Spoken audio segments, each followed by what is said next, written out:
E é importante saber e entender que nós não somos tão frágeis ao ponto de passarmos por adversidades, conflitos na vida e não conseguirmos seguir. Sim, a gente consegue, embora alguns signifiquem tragédias na nossa história. Mas as tragédias, elas ensinam. E eu acredito que uma parte da espiritualidade e uma parte em ser resiliente é a gente acreditar que existe um propósito em tudo.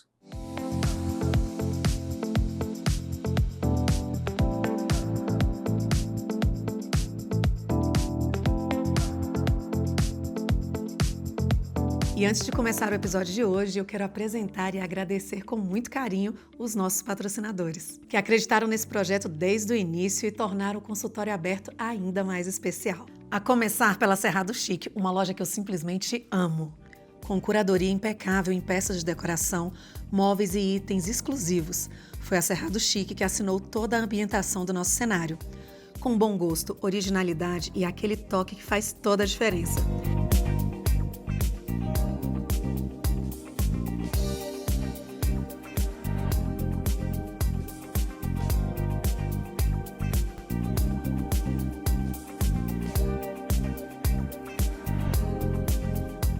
Para você que está nos acompanhando, tem 10% de desconto exclusivo na Cerrado Chic, para que você possa transformar os seus ambientes com elegância. O QR Code já está aqui e o link já está aqui na descrição. Hoje eu abro a porta do consultório para Elisa Leão.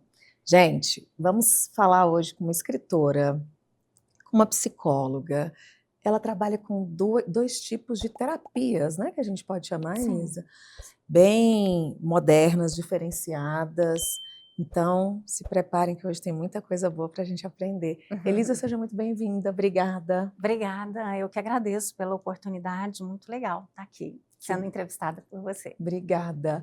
Primeiro, eu gostaria que você falasse um pouco da sua trajetória, da escolha pela psicologia, né? Você estava me contando aqui no bastidor que não é de Brasília, que já deu uma viajada aí, onde é que você estudou? Conta um pouquinho da sua escolha, por gentileza. Legal. É uma história que eu gosto. Na verdade, a psicologia sempre esteve dentro de mim, assim, eu nunca me vi em outra profissão. Então, acho que isso é raro, eu me sinto privilegiada, mas desde muito pequena as pessoas me perguntavam: o que você quer ser quando você crescer? Eu sempre respondia: psicóloga e professora. As minhas brincadeiras, eu colocava 2 cadeiras, assim, ou se não, fazia uma plateia para eu dar aula ou para fazer atendimentos. E eu me imaginava num consultório já. Então, assim, desde muito cedo, eu sinto que a psicologia já estava dentro de mim. E eu tive, né, o privilégio de realmente fazer o que eu queria, e fiz psicologia. Logo depois, na psicologia eu tive muitas monitorias, eu tinha muita facilidade para falar, eu gostava de ensinar. Então, eu trabalhei na faculdade como monitora, ajudei a pagar minha faculdade com o meu trabalho, e logo que eu me formei, eu fui convidada para dar aula, mas o coordenador disse: se você passar no mestrado, eu te convido para dar aula. E eu, no dia da minha colação de grau, eu estava estudando para fazer a prova de mestrado. Participei de todos os eventos, mas já fiz a prova de mestrado, passei e comecei a dar aula. Então, eu tive uma carreira como professora, né? E fiz mestrado, fiz doutorado. Depois do mestrado, eu queria muito ter uma experiência, queria morar no exterior. Fui fazer alguns cursos dentro da minha área de psicologia na Inglaterra. Fiquei quase 2 anos fora. Eu também queria aprofundar no inglês, aprender mais inglês e ter uma experiência fora do país, conhecer a psicologia fora. Queria viajar. E eu acho que isso foi muito importante para a minha formação. Não só os cursos que eu fiz lá fora, mas também a oportunidade de me virar sozinha, de ter que economizar comida e economizar dinheiro para sobreviver, cuidar de mim, né? Então, eu acho que essa foi uma grande experiência terapêutica na minha vida. Voltei, assim que eu cheguei no Brasil, eu conheci o meu marido, nós nos casamos e eu sou de Goiânia, eu conheci em Goiânia, assim que nós nos casamos, pouco depois nós mudamos para São Paulo, foi quando eu comecei meu doutorado, e foi uma grande experiência também, tanto que deu o fruto, né? Um dos frutos do doutorado foi esse primeiro livro que eu escrevi, e Resiliência e Espiritualidade, e de São Paulo viemos para Brasília, onde eu mergulhei na clínica e nunca deixei a sala de aula, mas diminui muito para aumentar, né, na clínica e poder exercitar de uma maneira diferente o que eu vinha praticando na teoria, né, na sala de aula. Então, acho que mais ou menos isso. Sou mais ou casada, menos. tenho uma filha de 14 anos, linda, tenho um cachorro, sou dona de casa, faço meus perrengues em casa. Atualmente também sou empresária, tenho uma clínica em sociedade com a Tereza Freire, também psicóloga. E nessa minha jornada, né, uma das coisas que me chamou muita atenção e que eu estudei muito e que fui coordenadora de grupo de pesquisa foi do neurofeedback, que também a gente vai conversar hoje. Exatamente, eu pedi justamente isso para você, antes de você me falar sobre o livro Resiliência, que foi o primeiro. Esse foi o primeiro. Que surgiu quando você estava no doutorado. Isso. Tá. Antes disso, eu queria, eu acho que eu já pensei em fazer essa pergunta para alguém, mas me veio à vontade agora. Muitas vezes as pessoas na nossa audiência, ou até quem queira se aprofundar nos estudos, não sabe o trâmite que é uma graduação, uma pós-graduação, um mestrado, um doutorado. Conta pra gente, quando você falou, eu estava na minha colação de grau e estudando, o quão difícil é passar nessas provas, Sim. como é que funciona, só para que as pessoas entendam, de fato, o que é um título, quanto tempo, né, se estuda para isso, e a dedicação que é necessária para concluir todo esse currículo profissional. Não é simples, né? Eu acredito que a gente nunca para de estudar. Então, e como eu te disse, lá no início da minha vida, da minha história, eu sempre quis ser psicóloga, mas eu sempre quis ser uma psicóloga referência, né? Eu queria ser muito boa profissional. E na graduação eu vi que eu gostava de dar aula, assim como as minhas brincadeiras quando criança, eu gostava também. Então eu queria aprofundar não só na clínica, mas também como professora. E para que isso aconteça, existe um caminho, né? A carreira acadêmica, ela exige não só uma pós-graduação, mas um mestrado, um doutorado, um pós-doc. E para passar no mestrado, a gente tem que não só fazer uma prova e apresentar um projeto para a dissertação, mas como também fazer uma prova de língua. Então, para passar no mestrado, eu tinha que saber uma outra língua, um outro idioma, apresentar e defender um pré-projeto, que seria a minha dissertação, a minha pesquisa, e fazer uma prova de conhecimentos, né, dentro daquela área. É difícil, porque tem que estudar, tem que sentar e escrever, e se expor, né? Eu estou me expondo aqui para você, mas nos meus livros eu me exponho, e lá nessa prova de mestrado, na prova de doutorado, é uma exposição grande, porque as pessoas, os professores, o meu supervisor, orientador, eles sabatinam, né? Eles perguntam, não só conteúdo, mas para saber se aquela pessoa tem a estrutura para efetivamente estudar, para realmente se dispor a pesquisar, se ela tem a estrutura para passar por dificuldades, né, ao longo de 3 anos de dissertação e de mestrado e 5 anos de doutorado. Então, assim, é um percurso, é difícil. A minha tese, quando eu defendi a minha tese, foram 6 horas de defesa. Foi uma banca de 3 pessoas sabatinando, perguntando, e confrontando e você defendendo, né? Eu defendendo ali na defesa. Ou seja, é um se dispor a exercitar segurança e saber, né, o que a gente quer. Acho que Credibilidade do que está ali se colocando, né? credibilidade. Porque, como eu disse, né, isso para investir numa carreira acadêmica. E na sala de aula que acontecem, né, as maiores sabatinas, porque os alunos, tanto de graduação quanto de pós-graduação, para aprender, eles vão te perguntando, eles querem aprofundar, e é importante que você tenha esse conteúdo, essa Preparo, base, né? o Sim. preparo.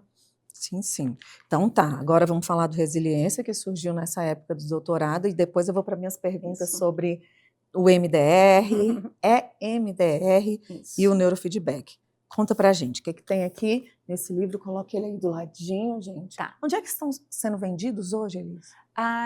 Em várias plataformas digitais, a plataforma da própria editora, a Pris, mas lojas americanas, a Amazon, No seu Instagram, não. No no link meu da bio Instagram, a pessoa pode entrar em contato comigo que eu envia. envio Tá. por correio, autografado. Pronto. Bem, quando eu defendi o pré-projeto para o meu doutorado, eu defendi uma palavra, todo um conteúdo, mas eu usava uma palavra motivação. Na primeira defesa, quando a gente vai qualificar, um dos participantes da mesa, ele disse para mim, olha, você está defendendo não motivação, mas resiliência. Então, foi quando eu virei toda a minha pesquisa para resiliência. De qualquer maneira, eu já queria fazer esse cruzamento com espiritualidade e eu comecei a pesquisar, a estudar, a fazer a minha pesquisa de campo e defendendo que a espiritualidade ela é uma das formas de se alcançar resiliência. Eu não estou falando de religião, embora a religião seja sim um dos caminhos para a pessoa alcançar a espiritualidade dela. Mas a espiritualidade é algo mais amplo. E o meu livro ele veio com a minha tese. Depois do meu trabalho defendido, eu transformei, eu tentei fazer numa linguagem mais acessível, que eu gostaria muito que as pessoas compreendessem melhor sobre a resiliência, que é possível se tornar uma pessoa mais resiliente na vida, e que também a espiritualidade é um desses caminhos, que pode, inclusive, fazer a vida mais leve, né, fazer a vida mais tranquila, com menos ansiedade, com mais sensação de bem-estar, enfim. O que é para você, ou o que você traz no livro, ser uma pessoa resiliente? O que essa pessoa passa, como é que ela lida com isso? O que eu me tornar mais resiliente e esse caminho vai me beneficiar? Bem, a resiliência ela é a capacidade que a pessoa tem de enfrentar as adversidades, perceber que ela tem caminhos e ferramentas para continuar a vida e continuar, inclusive, até, por que não, mais forte. Né? Na vida, a gente até começou a conversar sobre isso, a vida traz surpresas que a gente nunca imagina. É uma grande surpresa, né? O dia de hoje, o dia de amanhã, enfim. E é importante saber e entender que nós não somos tão frágeis ao ponto de passarmos por adversidades, conflitos na vida e não conseguirmos seguir. Sim, a gente consegue, embora alguns signifiquem tragédias na nossa história. Mas as tragédias, elas ensinam. E eu acredito que uma parte da espiritualidade e uma parte em ser resiliente é a gente acreditar que existe um propósito em tudo. Né? Em tudo na vida existe um propósito. Nada acontece por acaso.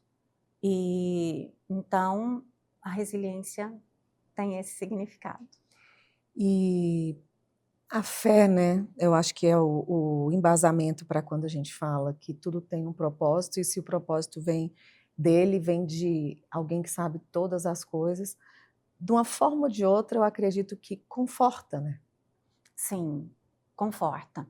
porque a fé, seja, né, no que a pessoa Tiver. tiver, no que ela acreditar, a fé, ela oferece o conforto de sentir que algo muito maior está no controle.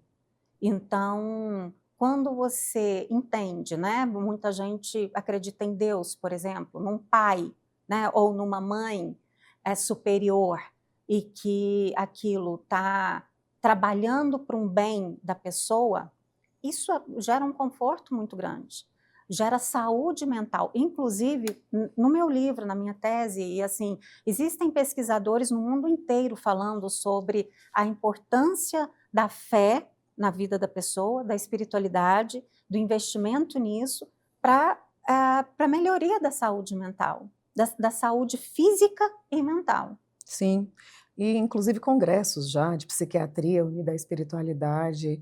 Isso é muito bom, né? Uma hora, acredito que a evolução vai chegando, não há a necessidade de comprovar o que é ciência ou o que não, e sim o que está beneficiando e como isso acontece.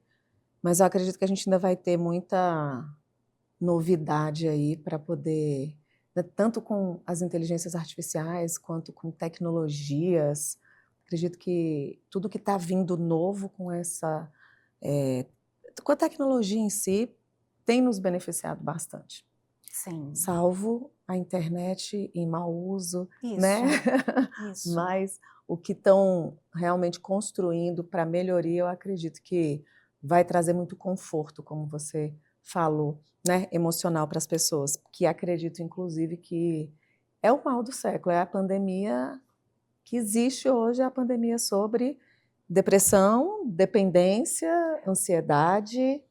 E pegando esse gancho, o que você acredita, diante das experiências que você tem tido hoje e dos tratamentos que você faz, que tem mais adoecido as pessoas?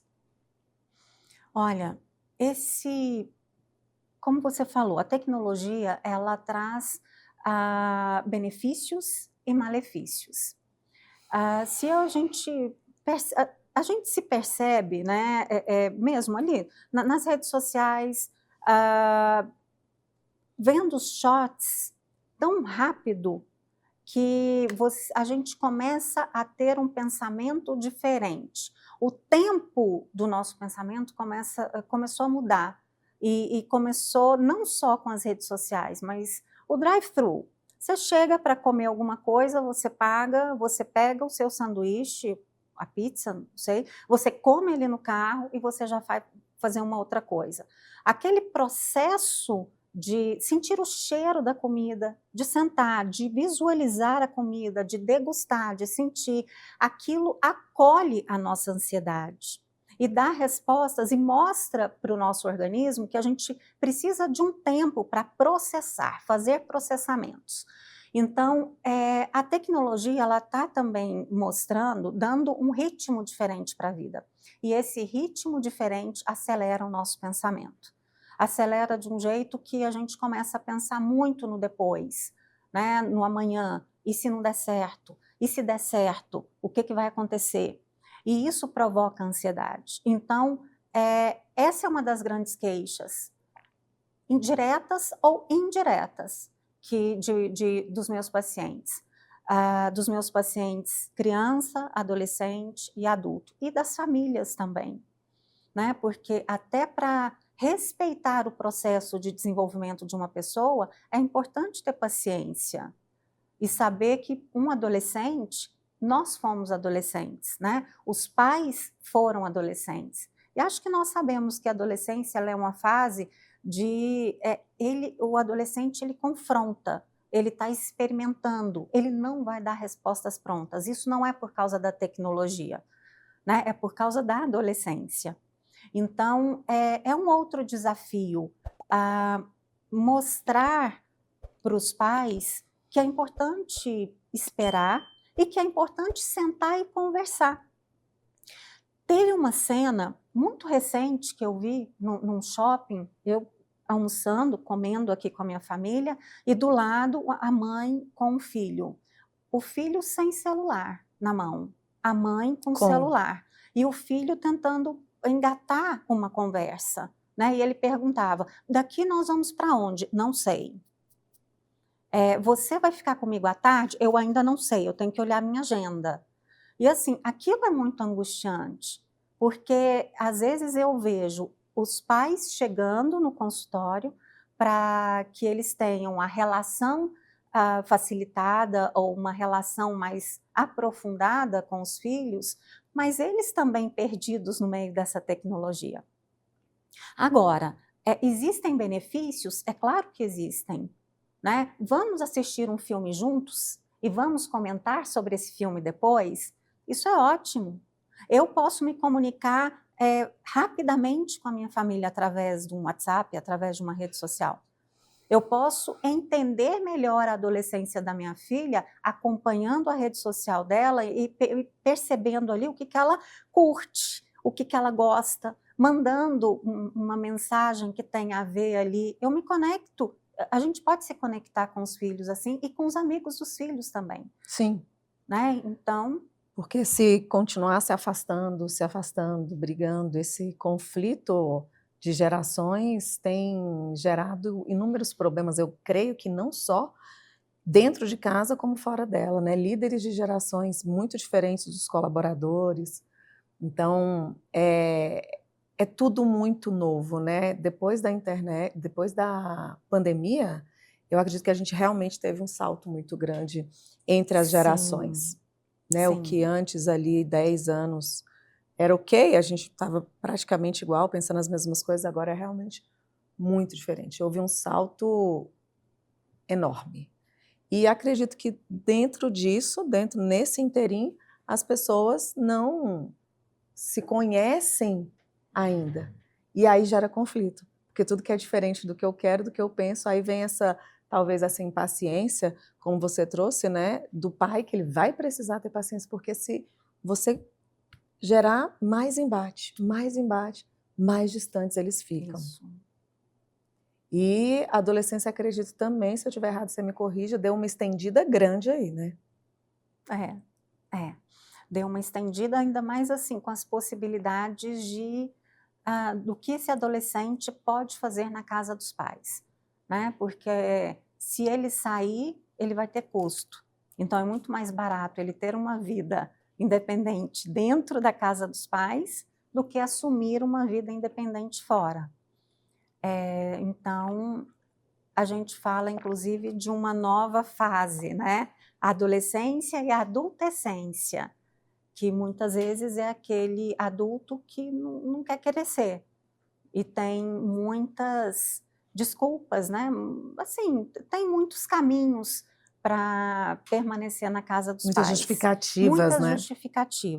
Muitas justificativas. Agora, está vindo aí uma geração que quer ser independente, né? Uma geração, eu vejo assim, de jovens extremamente inteligentes, empreendedores, corajosos, aventureiros nessa questão de assumirem riscos e responsabilidades.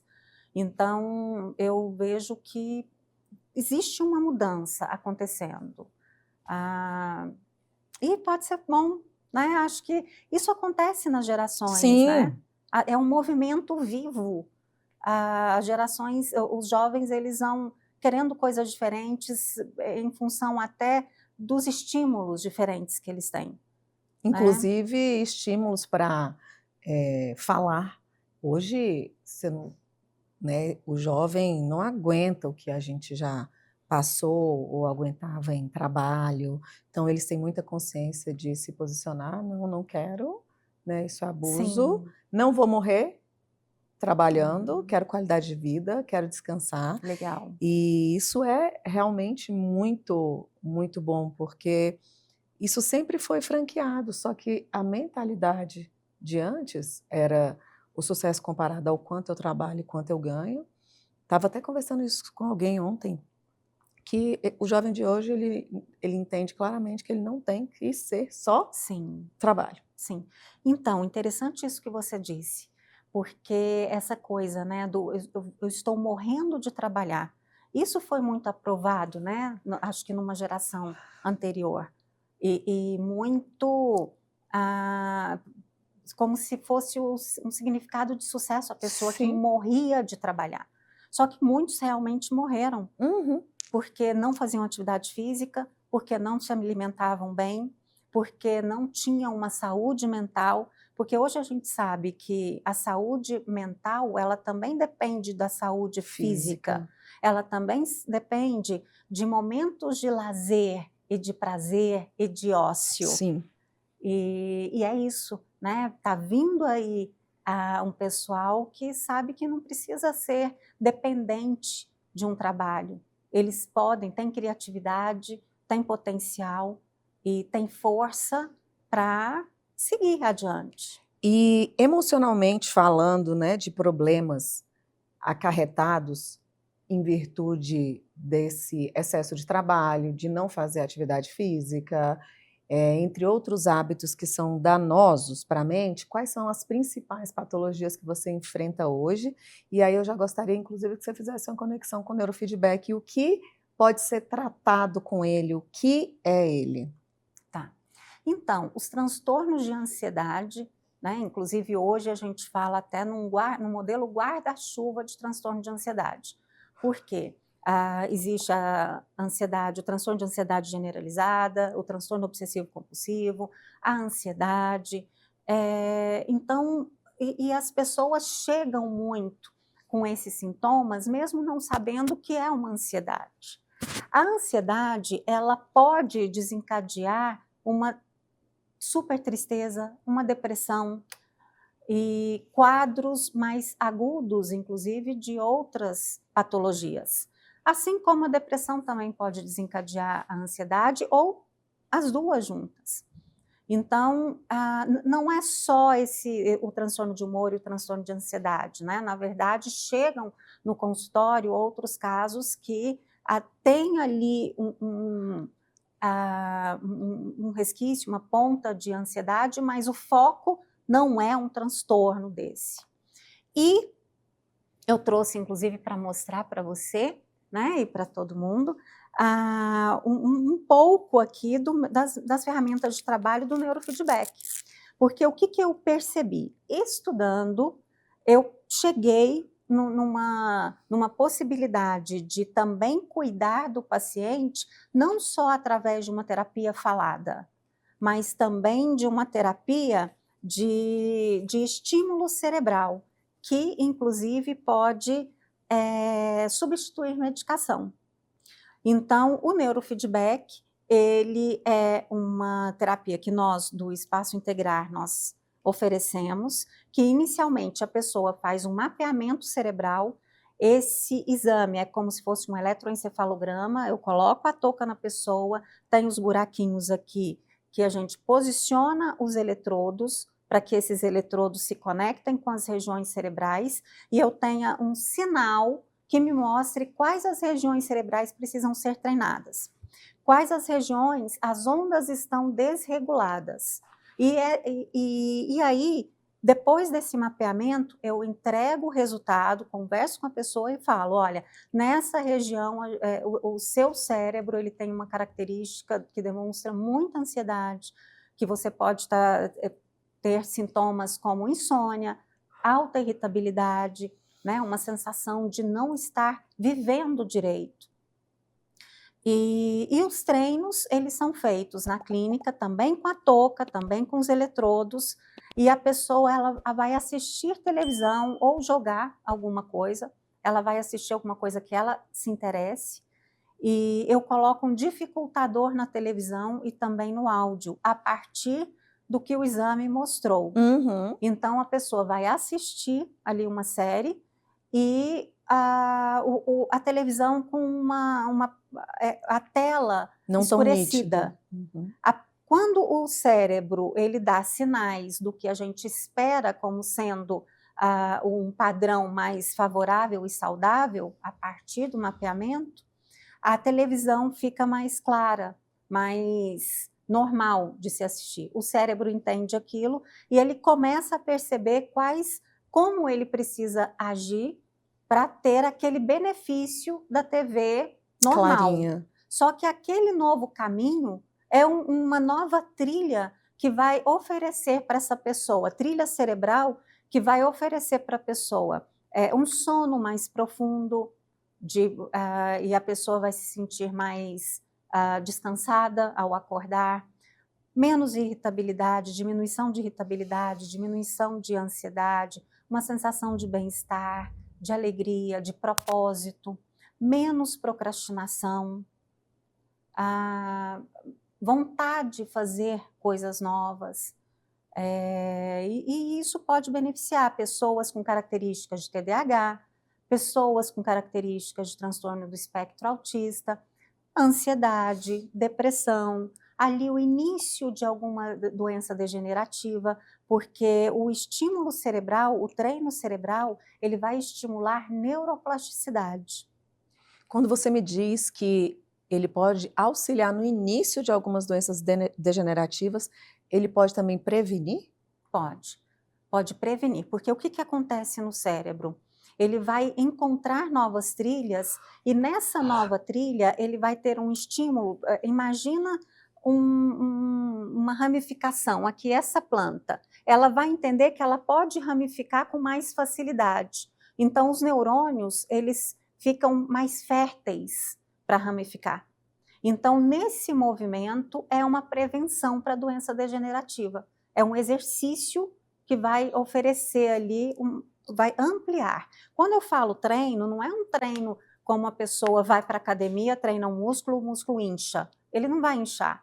Embora o cérebro ele tenha assim uma capacidade de mudança na anatomia, isso pode acontecer, mas ele também vai mudar na função. Inclusive uma pessoa que sofreu um AVC, e se ele fizer um neurofeedback logo em seguida desse acidente vascular, outras regiões podem entender que podem assumir as funções que foram perdidas anteriormente. Então, atualmente, o que a gente sabe? Anteriormente, na neuroanatomia, a gente achava que existiam as funções muito características de cada região. Hoje, a gente entende que diferentes regiões podem assumir novas funções. Então, esse também é um dos conceitos da neuroplasticidade. Elisa, ainda falando do neurofeedback, qual o principal mito que você acredita que afasta as pessoas de buscar o neurofeedback que você queira quebrar aqui hoje? Então, ótima pergunta. Eu percebo que por desconhecimento, é uma técnica que ela tem sido mais divulgada, embora ela não seja extremamente nova, né? Neurofeedback vem da década de 70. Existem muitos artigos científicos, muita gente pesquisando, muita coisa, inclusive no Brasil, que atesta, que certifica o potencial dessa técnica e os benefícios. Sabe uma outra? Então, o desconhecimento, ele gera medo, receio. Medo, as pessoas chegam perguntando se dá choque. Não, não dá choque. Não é uma técnica invasiva, é um treino que começa de dentro para fora, esse que eu trabalho. É uma neuromodulação que o próprio cérebro vai entendendo novos caminhos. Então, a pessoa não vai tomar choque.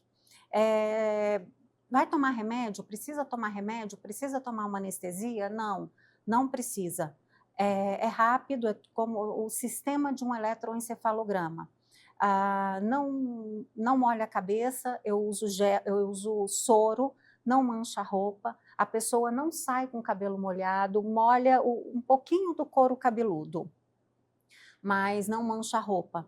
Então, outra coisa, será que vai fazer mal para o cérebro da criança, do adolescente, do idoso, do adulto? Não, não vai fazer mal. A proposta é de fazer bem.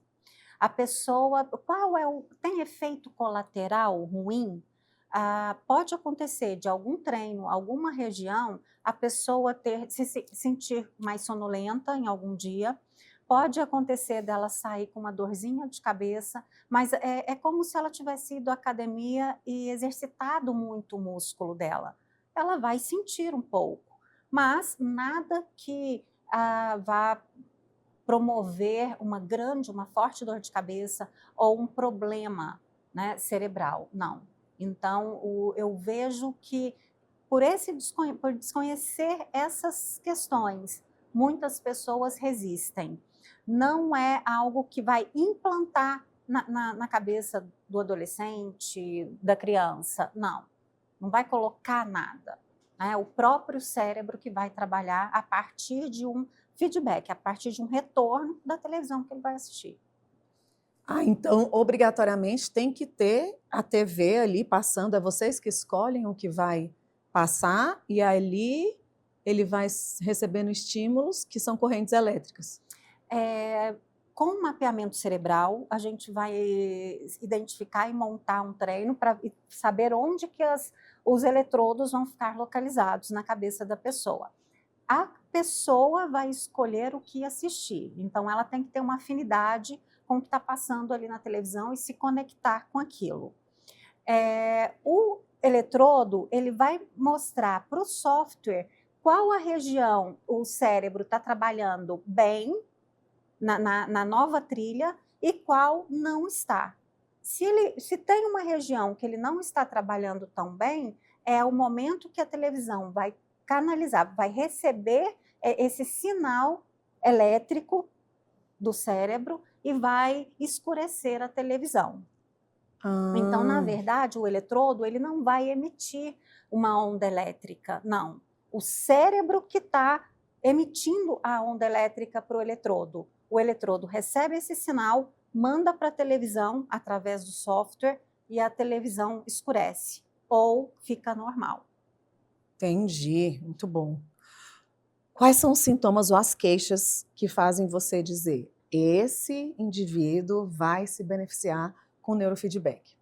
Então, quando as pessoas chegam me dizendo que ela sente ansiosa, que ela tem uma dificuldade para dormir, para adormecer, ou ela tem um sono interrompido, quando ela se queixa de atenção, da memória que está falha, às vezes ela não quer mais se socializar, ela quer só ficar em casa, ela tem dificuldade para conversar com as pessoas.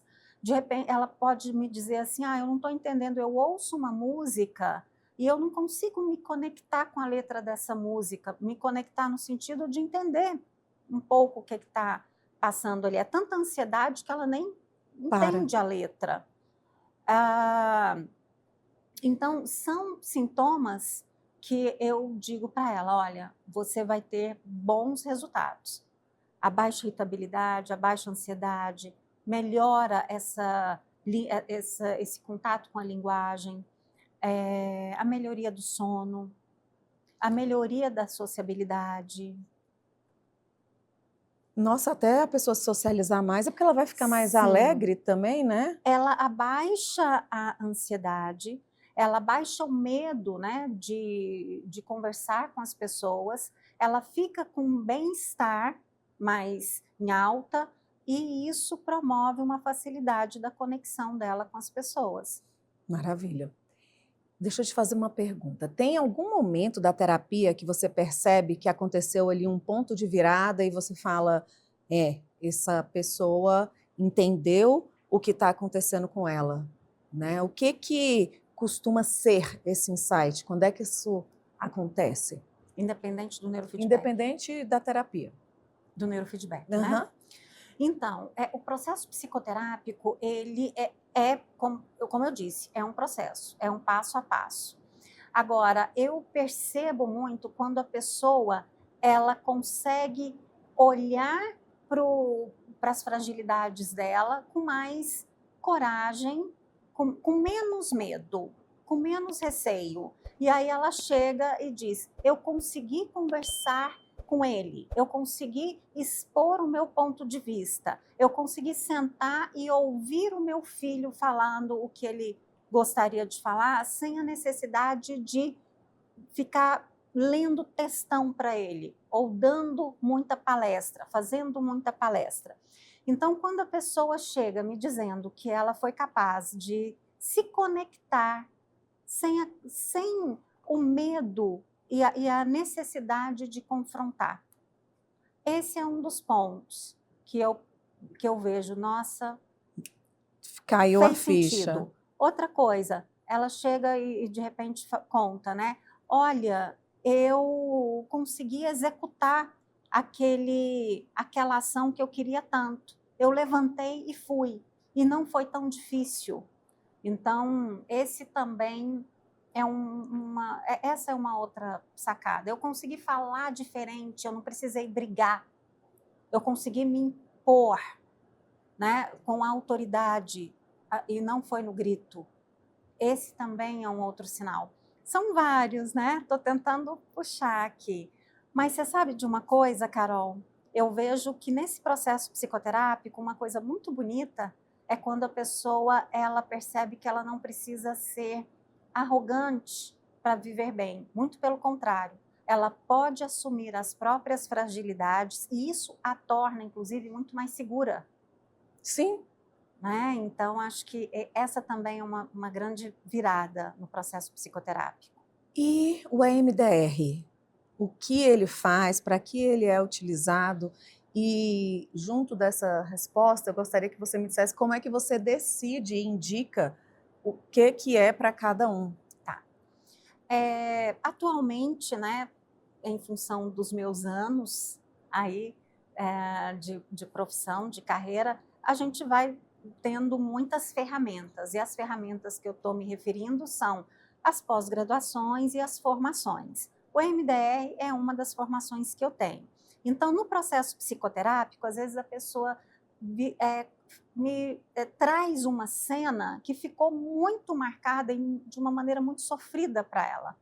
Então, aquilo cheira a trauma. E trauma que eu estou dizendo não é algo que faz a pessoa paralisar. Pode ser sim, pode ser que a paralise, mas não necessariamente. Pode ser algo que marcou demais num viés de sofrimento.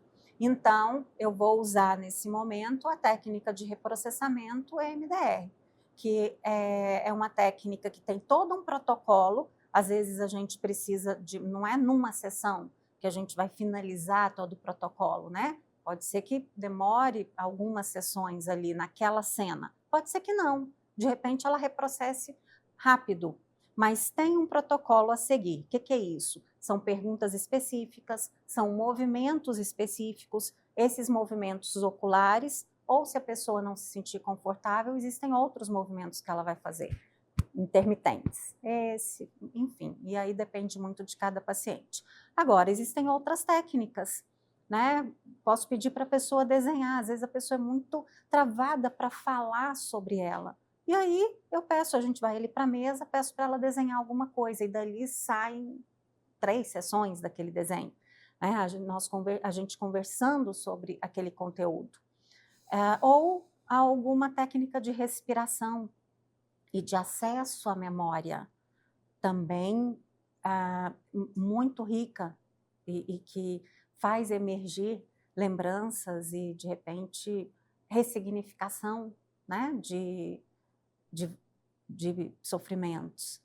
E um jogo, ou um trecho de uma música, ou, de repente, dependendo do que ela está me dizendo, no meu consultório tem uma parede que é toda janela, lindo, a gente vê o céu, as árvores, os pássaros, e a depender do que ela está me falando ali, já aconteceu de eu pedir para ela se levantar, vamos ficar aqui na janela, vamos olhar o céu, né? O que isso tem a ver, o que remete nessa história que você está me contando? Olha o que o pássaro está fazendo. Então, assim, acho que esses anos também, né, Vão dão trazendo repertório, né? criatividade Sim. e repertório. Sim, sim. E muito também pegando a história do próprio paciente e fazendo paralelo com essas coisas, né, que eu mencionei. Além do Resiliência, você escreveu mais 2 livros, são 3 no total? Na verdade, são 3, mas sendo que esse eu tenho só um capítulo. Ok. O primeiro capítulo é meu. E A Nuvem de Algodão, que é o meu primeiro livro infantil, tenho um carinho especial por ele, e eu quero, inclusive, escrever outros livros infantis. O Nuvem de Algodão, bem, o Resiliência e Espiritualidade, ele nasceu da minha tese de doutorado, O primeiro capítulo do Psicologia e Espiritualidade, eu faço um paralelo entre o desenvolvimento humano e o desenvolvimento da fé da pessoa, o crescimento da fé. E o Nuvem de Algodão foi a minha filha que, dentre as muitas histórias, né, que nós já vivemos juntas, e de muito aprendizado para mim, eu peguei uma dessas histórias e transformei no livro Nuvem de Algodão. E ele tem uma dinâmica muito interessante, que são notas de rodapé com perguntas que eu oriento os leitores, né, os cuidadores, os pais, professores, a fazerem ali nessa contação de história, e de uma forma, inclusive, até terapêutica, que pode ajudar muito a família e a criança. Eu amo trabalhar com contos, eu falo que o conto dá conta. Sim, sim. Acho E acho muito esse livro bom. muito rico. Inclusive, trabalho em consultório com ele, não só com criança, mas com adulto também, com essa história, Nuvem de A Algodão. Nuvem de Algodão, que legal. Você falou que a Alice, ela é a personagem ou ela te auxiliou? Como é que Ela é? é a personagem principal do livro, e uma das histórias que nós vivemos juntas, né, que mobilizou essa história. E olha, uma curiosidade, quem fez a ilustração foi uma amiga da minha filha, Alice. Foi uma criança de 11 anos de idade, inclusive chama-se até Elisa também, está aqui o nome dela. Que legal. E na última página, a ilustração é a Alice e eu, e ela me contando todo o aprendizado que ela teve. Gracinha. Para muita gente, espiritualidade e ciência parecem mundos totalmente opostos, né? Para você, como essas duas forças se encontram na psicologia? Ciência e espiritualidade, eu sempre tive essas duas forças como conjuntas, e ao finalizar a minha graduação foi quando eu mergulhei pela primeira vez no estudo desses dois temas. Naquela época, eu sofri, inclusive, muito preconceito, porque não existia muita pesquisa e muitos grupos, inclusive aqui no Centro-Oeste, que falassem sobre, fizessem estudos científicos fazendo esse paralelo, esse cruzamento de ciência e fé. Mas eu acredito que a fé, a espiritualidade numa pessoa, ela acontece desde muito cedo, né? Nós estamos numa sociedade prioritariamente cristã, onde as crianças, a maioria das crianças, por exemplo, são batizadas quando bebês. Então, elas já crescem com uma tradição ali, né, da madrinha, que tem um papel de ensinar um pouco sobre aquela fé, sobre aquela espiritualidade. Mesmo se as famílias, mesmo se essa criança não tem a tradição de ir à igreja ou ir a algum lugar religioso todas as semanas, ela cresce ouvindo sobre religião. Então, eu acredito que isso faça parte do íntimo da pessoa. E isso é psicológico, né? Isso ajuda a pessoa a crescer e a se solidificar e a ter uma saúde mental. Nesse livro aqui, eu publico, inclusive, alguns depoimentos, alguns fragmentos de conversas que eu tive com ateus. E muito interessante, eu falo sobre a espiritualidade dos ateus. Eu tive contato com muitos ateus nessa época, e eu ouvi muita coisa peculiar. Por exemplo, um ateu que me disse que, olha, eu gostaria de chegar no céu e ser surpreendido e eu dizer para Deus, desculpa, vacilei. Como eu também ouvi de um outro ateu me dizendo, como eu gostaria de, numa pane no avião, eu dizer, meu Deus, me ajuda. Então, assim, eles têm eles gostariam de acreditar. Então, e por incrível que pareça, os ateus me ajudaram muito. Eu tinha um questionário, uma escala para ser respondida virtualmente, não só pessoalmente, que eu fiz a entrevista, e quem me ajudou numa velocidade surpreendente foram os ateus. E eles, inclusive, me mandavam um e-mail e o WhatsApp, a pesquisa está pronta? Manda para a gente quer entender melhor sobre essa espiritualidade. Que legal. Então, assim, eu acho que eu vejo, né, nessa minha busca, que é uma coisa muito genuína. E no consultório, a gente tem que saber lidar com isso, porque, de acordo com o nosso conselho, de acordo com o nosso código de ética e todas as resoluções da nossa profissão, a gente não pode tendenciar. Eu não estou ali no consultório dentro de uma igreja, né? Eu estou num consultório, eu sou uma psicóloga clínica, tenho a minha clínica, eu sou psicóloga, eu não sou psicóloga, por exemplo, algumas pessoas perguntam, tem psicologia cristã? Você é psicóloga e você faz essa psicologia cristã? Não. Eu sou psicóloga e eu atendo, né, dentro das teorias da psicologia. Mas, se eu estou atendendo alguém e essa pessoa fala para mim, olha, e aí eu orei, e aí eu rezei, e veio uma força muito grande em mim e eu consegui fazer o que eu tinha que fazer. Isso é psicológico. Sim. Então, eu vou trabalhar com essa informação.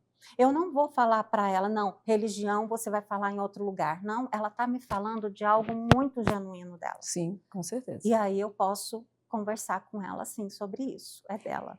Falando em caminhos, né? Daqui 5 anos, como é que você se vê? Mais neurofeedback, mais livros? Qual é a mensagem que você quer deixar para esses clientes da clínica? Ou existem outros planos aí? Bem, eu estou num momento, talvez, muito mobilizada pelo neurofeedback, investindo e valorizando muito a minha qualidade de vida. Minha saúde física, minha saúde mental, meus momentos de prazer, lazer e ócio. Isso tem me feito muito bem, inclusive na clínica, inclusive no meu trabalho. Então, eu quero continuar nessa direção. Daqui 5 anos eu quero continuar saudável e me sentir, né, feliz e com bem-estar. Quero ter ampliado esse viés na nossa clínica com o neurofeedback e quero ter publicado outros livros também. E quero ter viajado muito e quero ter passado muito tempo com a minha filha, quero ter experimentado pratos que eu nunca comi, quero ter conhecido gente, quero ter investido mais nas minhas amizades e feito outras amizades. Eu me vejo assim. Que bom! Viva, né? Vivendo. Viva.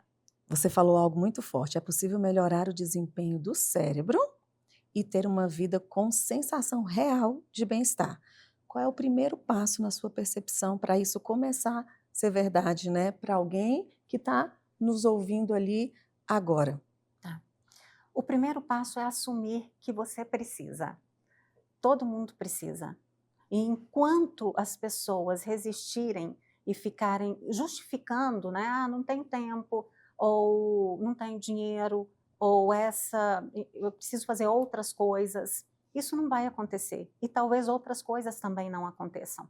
Porque é muito transformador quando a pessoa investe na saúde mental.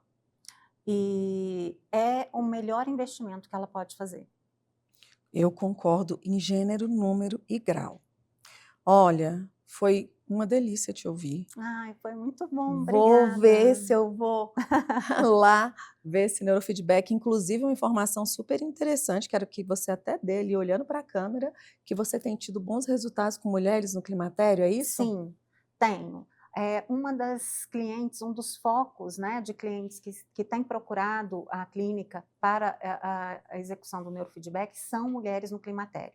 E a queixa principal é justamente a interrupção do sono ou a dificuldade de adormecer ou acordar com a sensação de cansada depois de uma noite mal dormida. Então, o neurofeedback ele pode ajudar muito nesse sono restaurador. Venha fazer um teste, eu tenho certeza que você vai gostar. Maravilha. Vou lá fazer, conto para vocês, viu? Isso é muito interessante, porque é realmente um sofrimento. Até que consiga se organizar essa modulação.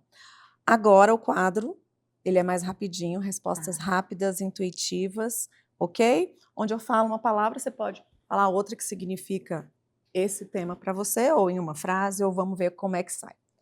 Pronta? Pronta. Ansiedade é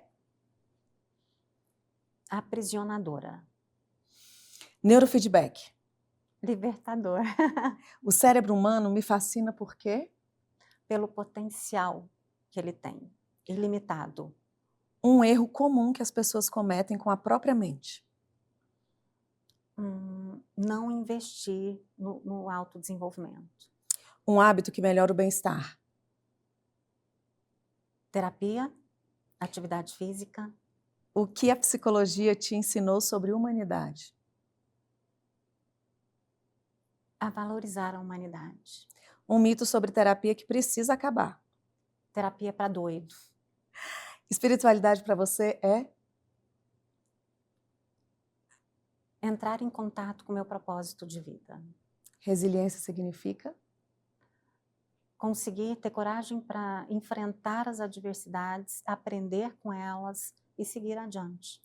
Se é possível, uma frase que te resume hoje.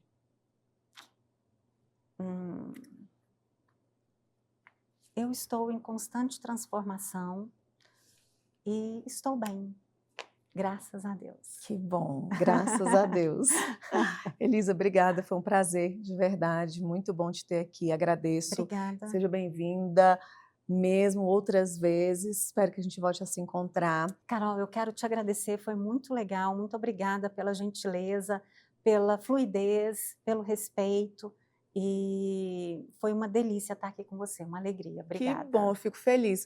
Pega isso, lembre de outros profissionais, porque essa é uma premissa aqui do nosso consultório aberto, que é trazer pessoas que, eu falo que isso que eu devolvo é respeito a profissionais que amam, que buscam, que se dedicaram, que estudaram, e são essas pessoas que eu quero ter aqui. Esse é o principal objetivo, o principal propósito do consultório aberto, te incentivar a buscar e valorizar profissionais como você, que escolheram, né, desde sempre, ela já sabia que queria isso, e eu faço isso com muito amor para que realmente as pessoas se sintam dessa forma, que é assim que nós, pacientes, queremos nos sentir também quando estamos com vocês, ter essa fluidez, essa abertura e esse engajamento. Então, compartilhe e nos indique, Com porque a certeza. premissa é profissionais que indicam outros profissionais para que eles estejam aqui, para que a gente consiga crescer esse movimento Sim, de forma exponencial. com certeza, parabéns pelo seu trabalho, pelo seu propósito. Obrigada, obrigada mesmo. E para vocês que estão aí nos assistindo, como sempre, eu vou deixar aqui na descrição como encontrar a Elisa, os livros ela já disse, Lojas Americanas, mais Editora Amazon, Apris. pode falar com você na própria editora, Bris? Apris. Apris.